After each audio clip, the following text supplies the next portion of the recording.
Ito na yung pinaka the best part sa lahat. Tikima na. Okay, slice natin.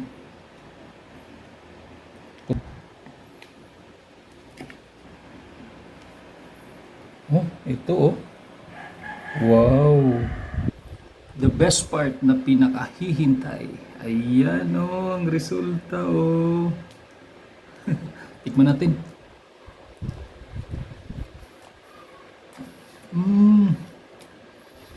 Sobrang sarap.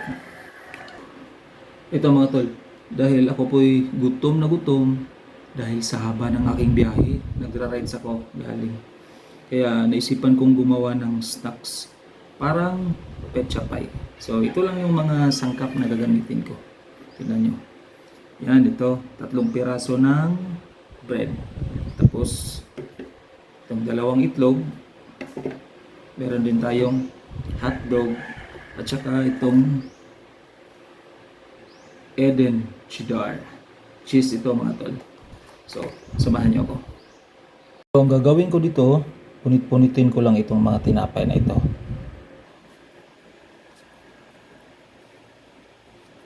Malinis itong aking kamay ha. Ayan. Napunit ko na lahat. Parang papel, pinunit. Be, pwedeng tikman. Lumiya tayo eh. Sarap sa Tagalog.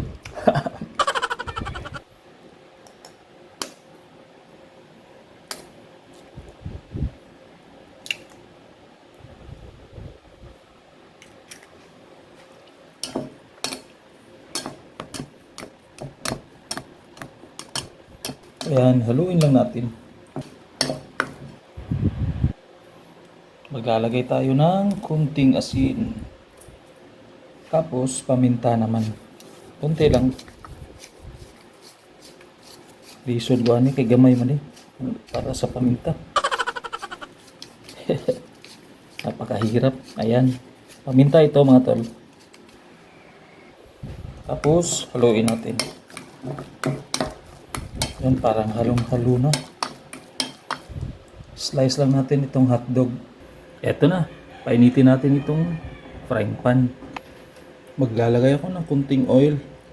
Lulutuin ko lang konti itong hotdog kasi galing pa ito sa refrigerator. Ayan, ito na yung hotdog. Lulutuin ko lang ito na few minutes. 2 minutes lang. Bago natin ihalo sa gagawin nating parang pizza pie. Mura kag pizza pie kaya yun ang pizza pie. Ito, okay na to. Tama na to.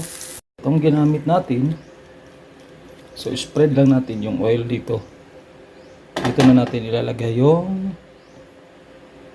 tinapay na sinishred natin.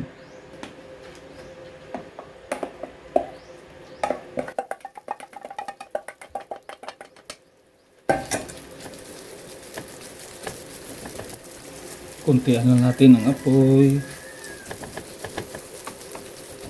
Ipalapad natin. Para magiging equal yung pagkaluto niya.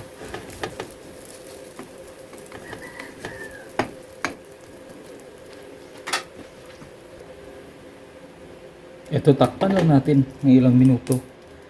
Pwede na natin ilagay dito ang hotdog. Patong lang natin. Napapagod na siya.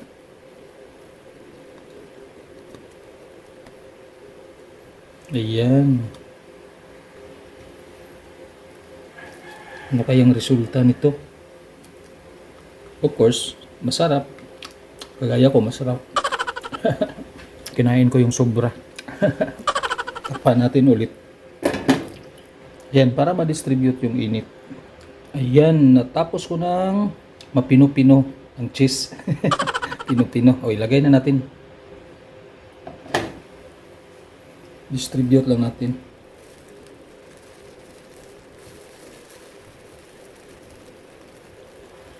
Okay, takpan lang natin ng ilang minuto para maluto ang cheese. Eto, may flavor tayong ilalagay. Ninakaw ko ito sa honey ko. Hindi ako nagpaalam.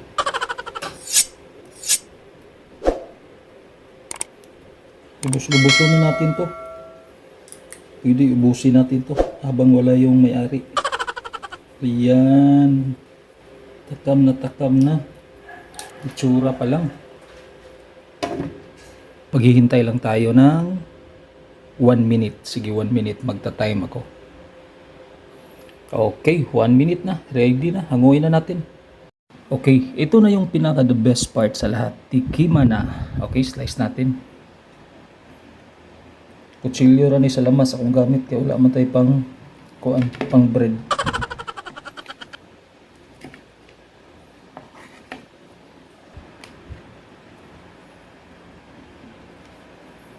Oh, ito oh.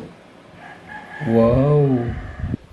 The best part na pinakahihintay. Ayan oh, ang resulta oh.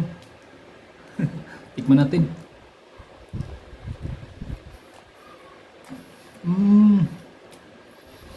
Sobrang sarap.